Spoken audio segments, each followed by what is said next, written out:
Hello, welcome back. Let's make my moist and delicious cheesecake-filled red velvet bundt cake.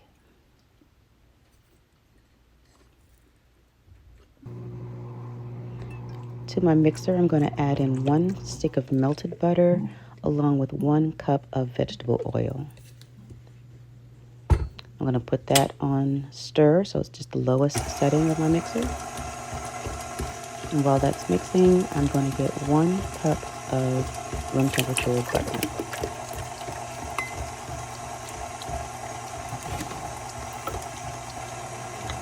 To that, I'm going to add in 1 teaspoon of white vinegar.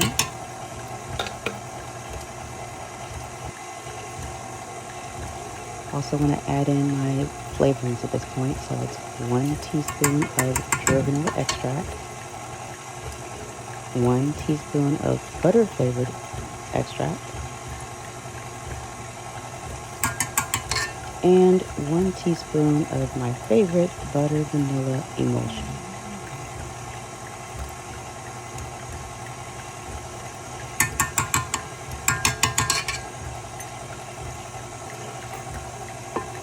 Okay, we're also going to add in 3 large eggs. And just add them all in at the same time. You don't have to wait in between adding or additions. And we're just going to let that mix on, like I said, the lowest setting while we do the rest of the steps for our cake.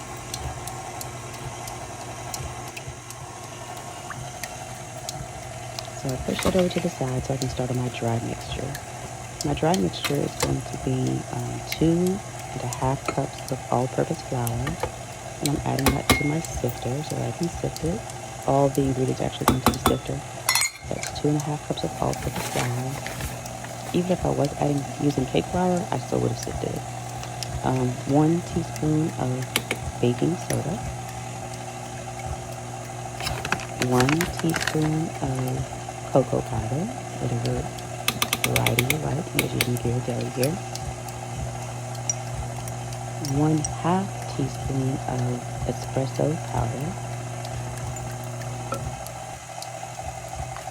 1 teaspoon of salt,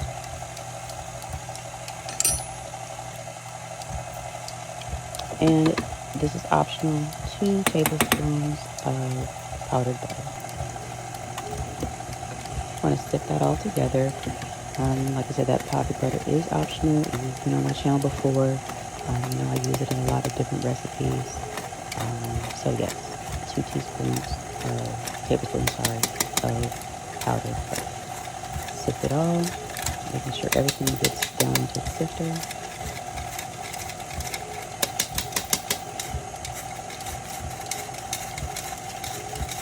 And whatever balls are left at the end, just toss those out.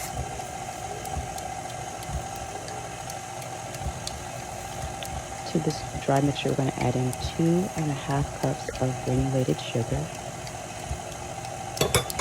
Then we're just going to get a whisk and whisk all of these dry ingredients together until they are well combined.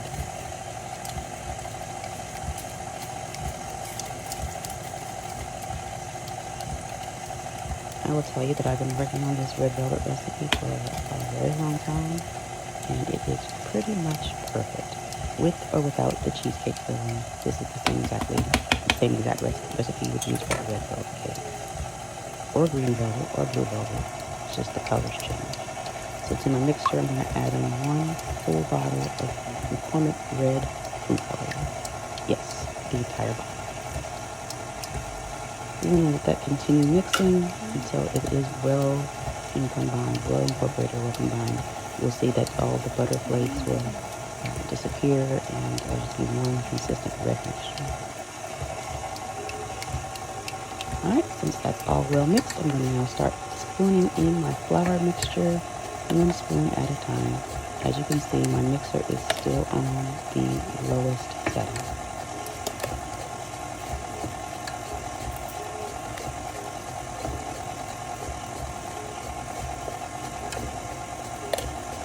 I just love red velvet cakes. It is literally my favorite cake, which is probably why I spent so much time working on this recipe, because it just has to be perfect for me.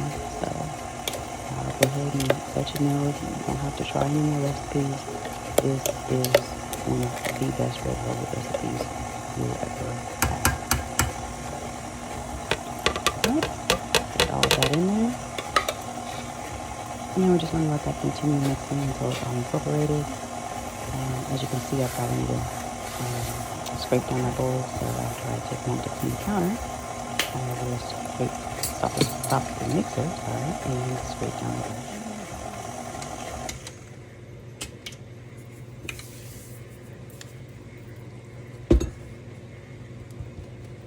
I always have a tendency of getting the flour on top of the paddle attachment, so making sure you're getting all the flour from everywhere, the tops of the pot tops of the paddle attachment, and the sides of the bowl completely.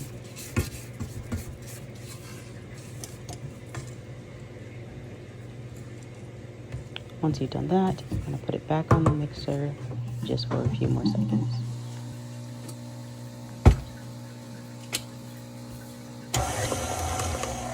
I'm going to turn my mixer up just a bit, about a medium low speed, only for a few seconds, and then turn it down, and then our batter will be done.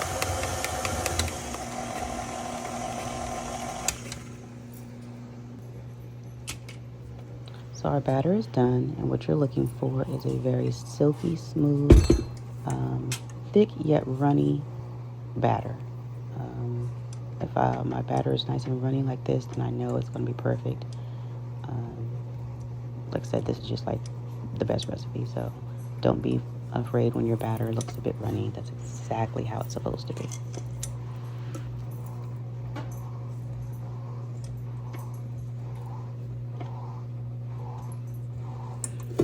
Getting the time to get all of my batter off, and now I'll show you what the batter looks like. Move this mixer out of the way. As you can see, it is a very silky smooth batter, a thick consistency, but it is still very, very loose, very, very pourable. That means it's perfect. I'm going to set that over to the side, prep my pan with some pan baking spray, the one that includes the flour. Then we're going to go ahead and pour all of our batter in, or you can pour in about 3/4 of your batter, put the cheesecake filling in, and then pour the rest of your batter on top. As you can see, it works either way, so you can just pour all the batter in. Of course, you know me, I need to make sure it gets completely out of the bowl, so I'm taking some time to scrape all of the batter completely out of the bowl, so I apologize for it being right in the middle of the camera.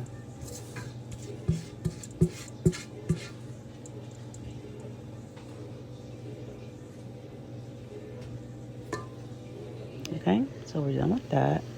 We're going to move that over to the side and start our cheesecake filling mixture, which is going to be 2 packages of softened or room temperature cream cheese and 1/4 cup powdered sugar, which I added in off camera because I wasn't putting too much on cooking up. I'm going to use a whipping attachment in order to whisk this together. And we're going to also add in about 1/2 of a teaspoon of vanilla extract and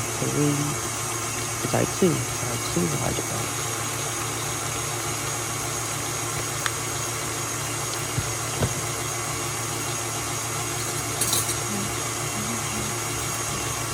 Once that's whipped for a few seconds, I want to take an opportunity to scrape down my bowl because I can already see it on the side collecting, so you want to make sure it all gets well incorporated. So scrape down your bowl.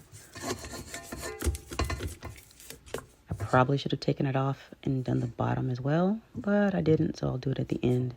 So what's important right now, just all my sides really scraped down and putting it back on the mixer. It's probably about a medium low setting.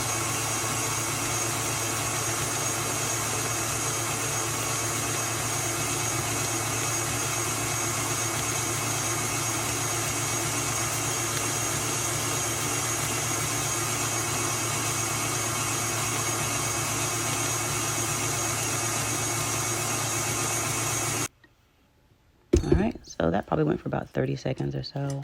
And then I cut to the end. When you're finished, your cheesecake filling mixture is going to be thicker than the red velvet recipe mixture, but it is still going to be a very loose mixture as well. Get my mixer out of the way. Get the sides and the bottom, and of course at the bottom it's got some powdered sugar, so I'm now taking an opportunity to scrape that powdered sugar from the bottom and mixing it with the rest of my batter filling.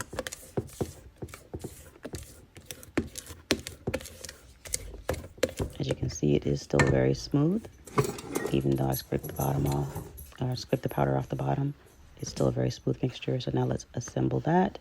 We're just going to bring our red velvet back over, and then we're just going to pour in the cheesecake filling.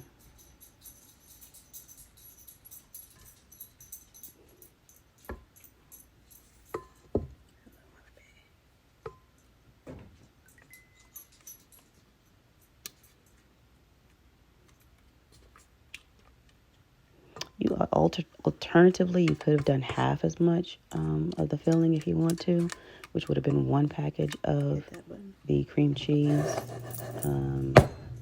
half of that quarter cup, and then 1 egg. Goes into a 350-degree oven for about 35 minutes, and voila, this is what you have at the end. Here I am attempting to take my cake out, and I almost dropped it. Yep, almost dropped it. We got it. Good recovery. All right, turn out our cake, and perfect. So now we're just going to ice it, which I did a cream cheese icing with 2 packages of cream cheese, 1 cup of powdered sugar, 1/2 teaspoon of vanilla extract. And I know what you're thinking, that it's not looking great on the decorations. It's okay. It's quite okay. My family is not going to care at all. But basically, you want to make sure you just get the cream cheese frosting on the cake as best possible. I was going to do some stripes, and then I decided to go ahead and fill it all in. So this is just me getting as much frosting as possible on the cake. I put it in my piping bag just so it would be easier, which I do like, because I was able to get some thick frosting on top of the cake. And I'm just, like I said, I'm adding some quick little stars to the edges.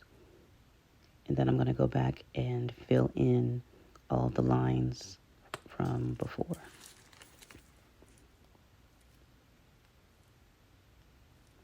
Don't judge my decoration skills. We're not here for looks. We're here for a great tasting cake. So here I am filling in all the lines from before. I thought it actually turned out fairly nice at the end as far as decoration. I'll work on it. We'll get better with the decorating cakes with time.